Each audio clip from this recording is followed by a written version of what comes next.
How to delete your wallet on Trust Wallet app. Hello guys, in today's video I'm going to show you how to delete your wallet in easy fast way. So first thing you do is you go to the Trust Wallet app, and as you can see this is the home page.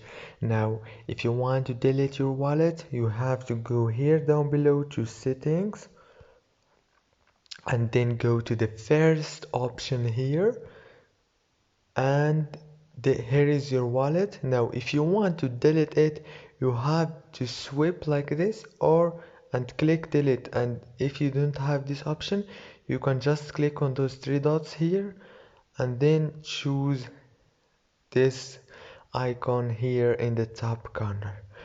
And yeah, that's it for today's video guys. If this video was helpful, please don't forget to like and subscribe, and thank you so much for watching till the end.